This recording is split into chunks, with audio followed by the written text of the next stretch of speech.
Enter, rejoice, and so in. Enter, rejoice, and so in. Today will be a joyful day.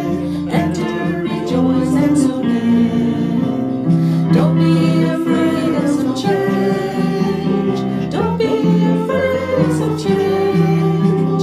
Today will be a joyful day. Enter, rejoice, and so in.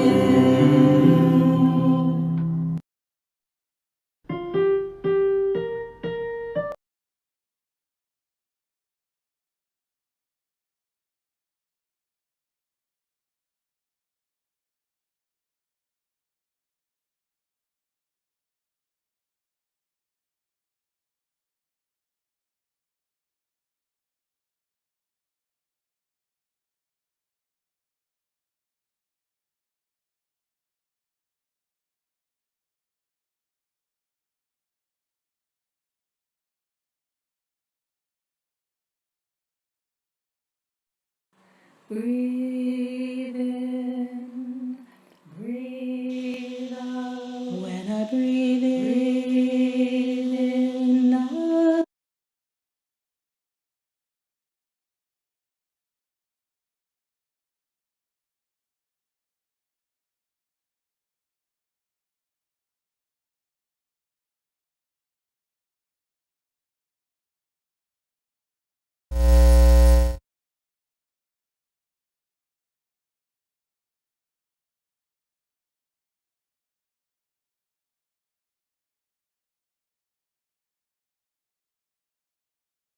Minutes.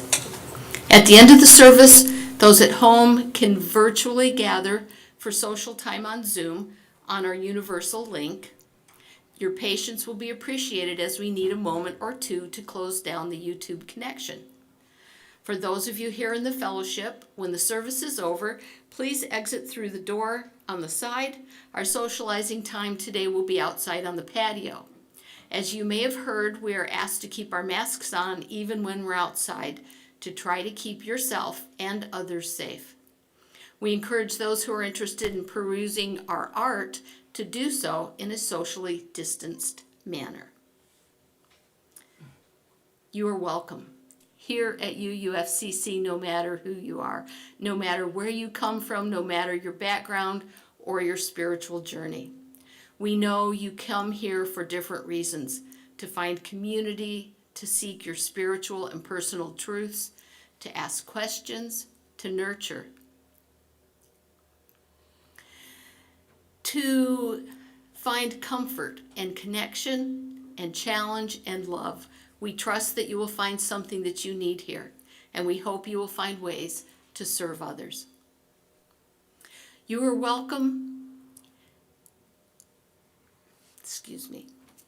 If you are new here, please stand or wave if you're comfortable so that we can welcome you. If you are at home, we won't be able to see you stand or wave, but we welcome you just the same. And we hope that you will be able to take an opportunity to meet with one of our membership team or find more information about us on the Uufcc website, or you can email Mary Jane in the office at office@uufcc.org. Wherever you are, we are glad you've chosen to spend your Sunday morning with us. Our service is a sacred time, and our chalice is our sacred symbol.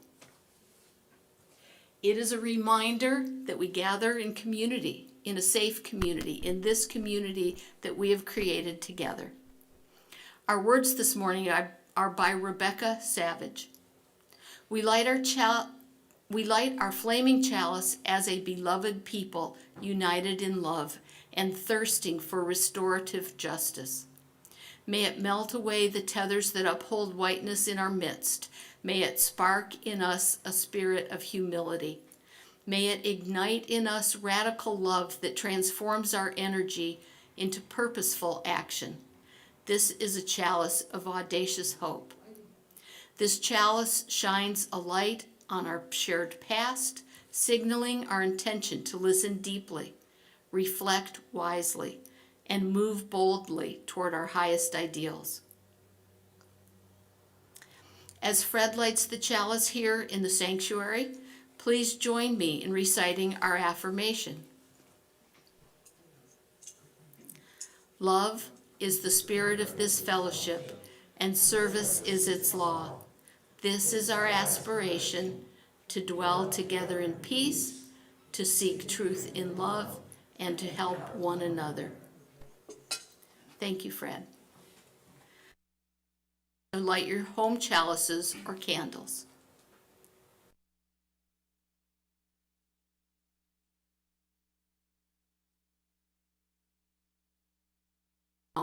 By Bach.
Thank you, Janet.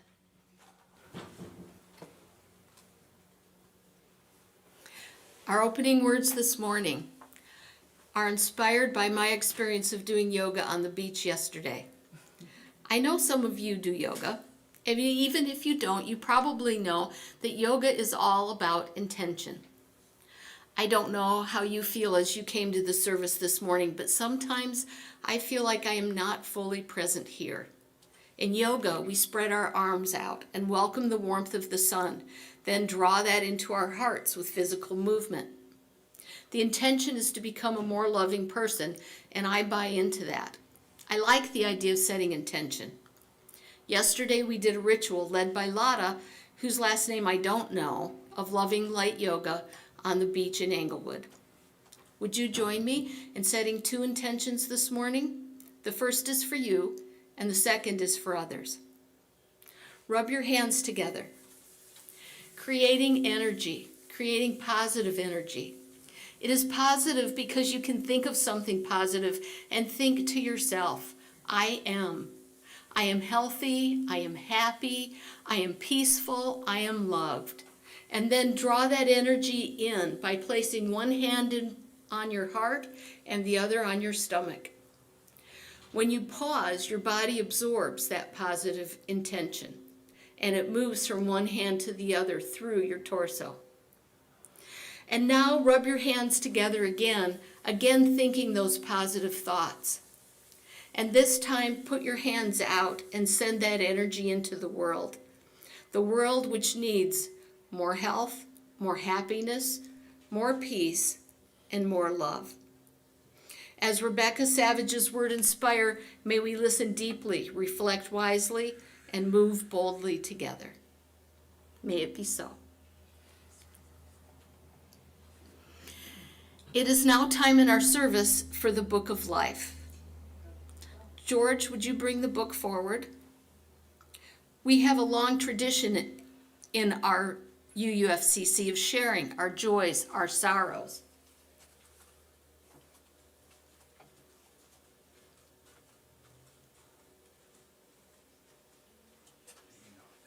Thank you.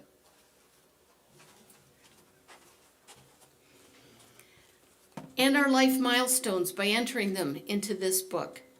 These messages can be written in the book at the back of the sanctuary. Those at home are welcome to email your entries to bookoflife@uufcc.org. Messages should be sent on Saturday prior to the service. The entries will then be read by the worship associate to the congregation during the Sunday morning service, and after that, those email messages will be written into the book. After I've completed reading, we will enter into a moment of silence, followed by meditation on breathing. This morning, please hold Don and Laura Learman and their family in your hearts. Don's mother died yesterday morning. On Friday, 76,877 Florida residents tested positive for COVID. Please take good care of yourself. May we hold these and our unspoken joys and sorrows in our hearts. May we also hold one another in love and tenderness so that this fellowship may be a source of strength and comfort, courage and hope in the days and weeks ahead. Breathe in, breathe out. When I breathe in, I'll breathe peace. When I breathe out, I'll breathe out love. When I breathe in, I'll breathe in peace. When I breathe out, I'll breathe out love. When I breathe in, I'll breathe in peace. When I breathe out, I'll breathe out love. When I breathe in, I'll breathe in peace. When I breathe out, I'll breathe out love. When I breathe in, I'll breathe in peace. When I breathe out, I'll breathe out love. Breathe.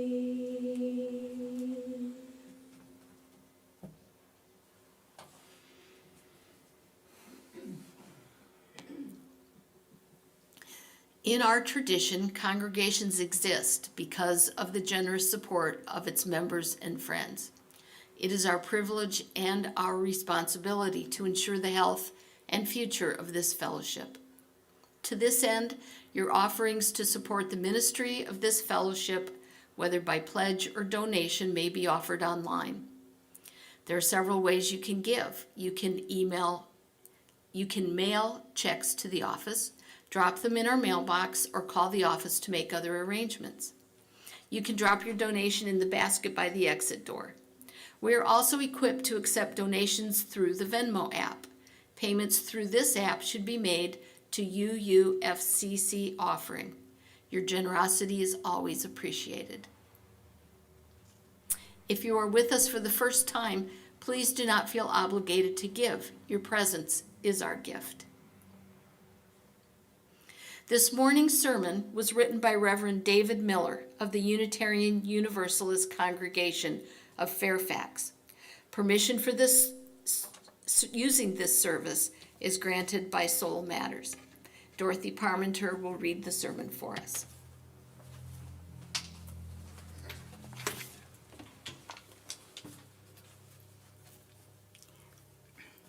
Good morning.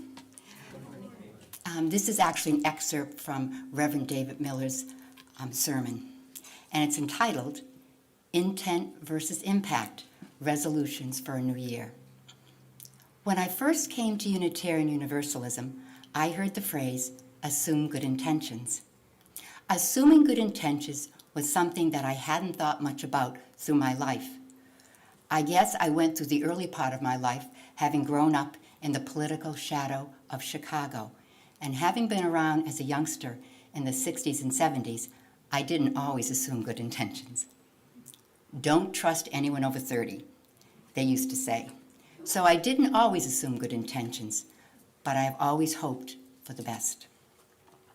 At this stage of my life, I do try to assume good intentions. I have seen and included that in many covenants through the years. Covenants made in groups, congregational covenants, and agreements between people. I think the meaning of assuming good intentions is that we shouldn't immediately assume that people are angling for something, or they are trying to manipulate us, or that they have some sort of hidden agenda. Assuming good intentions is living with the belief that people are inherently good, and although we are promise makers and promise breakers, we are also promise renewing people.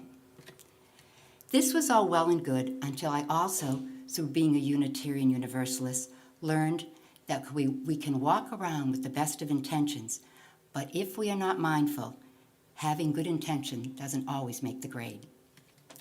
I want to tell you a brief story that helps illustrate this point from the Good Men Project. Imagine for a moment that you're standing with your friends in a park enjoying a lovely summer day. You don't know me, but I walk near you holding a Frisbee. I wind it up and throw the disc right in your face. Understandably, you are indignant. Through a bloody nose, you use a few choice words to ask me what the hell I thought I was doing.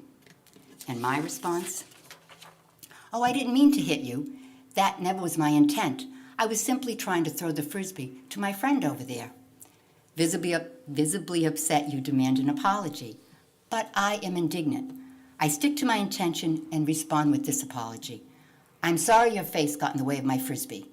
I never intended to hit you.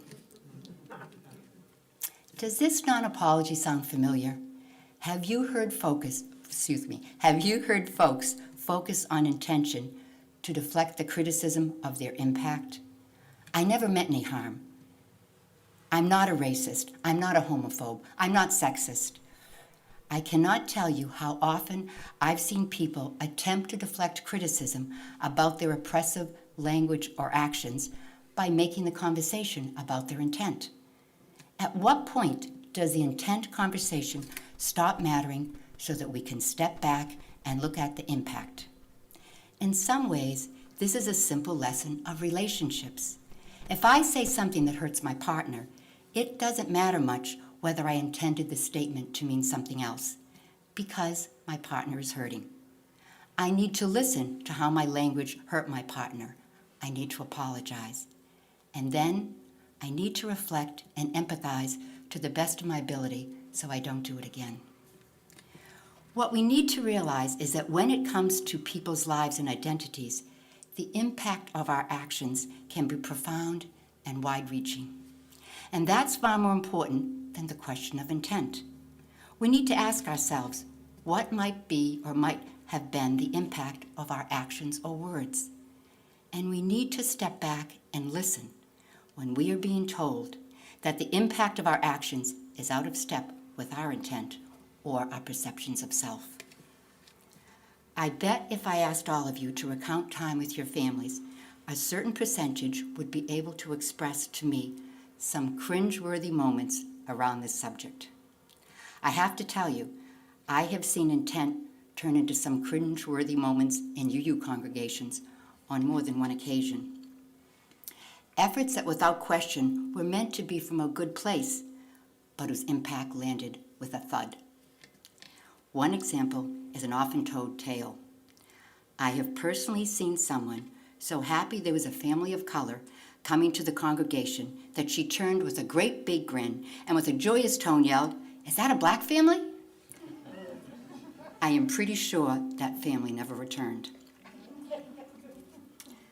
I wonder how many of us look at people all the time and fill in the story based on how they are dressed, what kind of car they are driving, how they speak, where they are from, the color of their skin, and many other factors. I know it happens because I do it all the time. I think in many ways it is built in. We have our frameworks, and no matter our intentions or the intentions of others, impact doesn't always hit the way we mean from our perspective.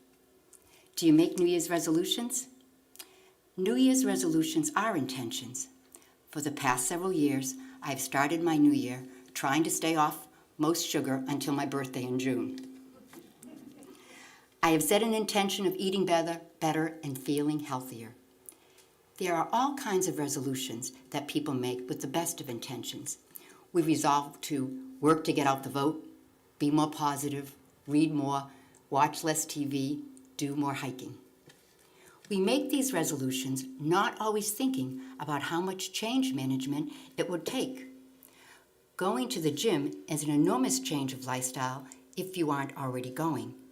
You have to find the time, you have to think about travel time, you have to decide whether to go before work or after work, early in the morning or late in the day.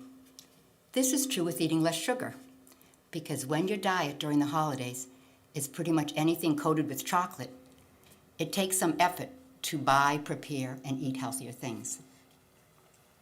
We don't often take into account all the many things that may be impacted based on changed intentions. That is part of the point. Our intentions, whether to eat healthier, be kinder people, or be more accepting of others, all takes work that inevitably will lead to some changes that will impact ourselves and others. And I have to say that understanding how our intentions impact others is an important theme for 2022. And in a faith tradition, trying to learn, grow, change, and provide a space of healing and love, it is impossible for us to be perfect and necessary for us to be more aware of the impact of our stories, actions, and intentions. It is possible that there is no way we can know how every action, no matter what the intention, will impact others. Which leads me to think maybe one of our most important resolutions for this year is to be more open to not knowing, to listening, to reflecting, to not having to be right. I talk about this with myself at least once a year, and to exchanging defensiveness for humility and openness to what may come. If New Year's resolutions were easy, we wouldn't have to make them each year. Remember, we are a promise-making, promise-breaking, and a promise-renewing people. And all we can do is to promise to do our best to listen, reflect, apologize, and do better. May this be so. Amen.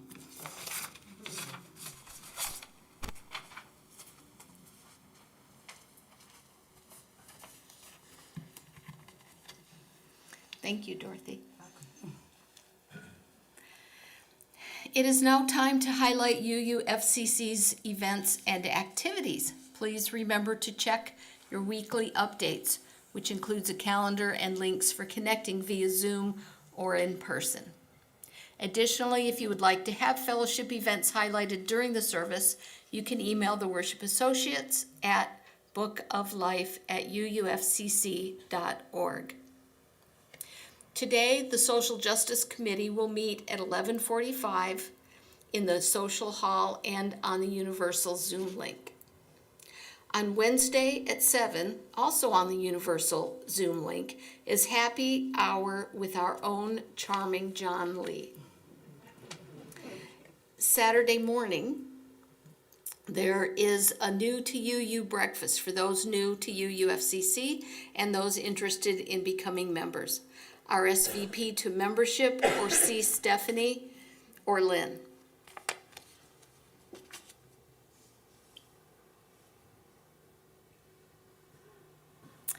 Now I would like to invite Fred to come back up to extinguish our chalice. We will extinguish this chalice, but not the light of hope, the fire of commitment, or the warmth of community.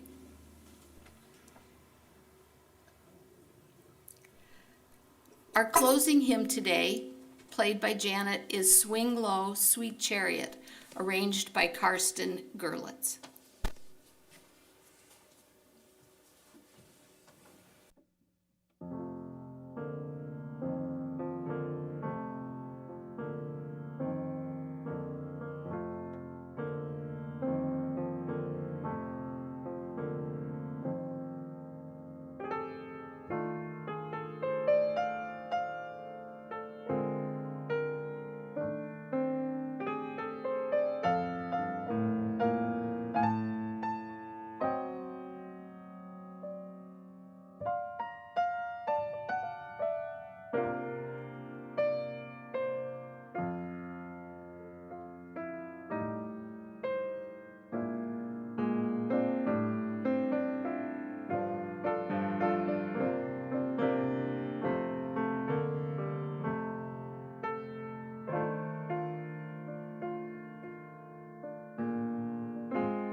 Thank you, Janet.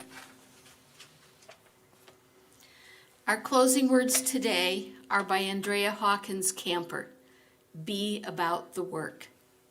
May we see all as it is, and may it all be as we see it. May we be the ones to make it as it should be. For if not us, who? If not now, when? This is answering the cry of justice with the work of peace. This is redeeming the pain of history with the grace of wisdom. This is the work we are called to do, and this is the call we answer now. To be the barrier and the bridge, to be the living embodiment of our principles, to be the work of building the beloved community, to be a people of intention and a people of conscience. Blessed be, may it be so.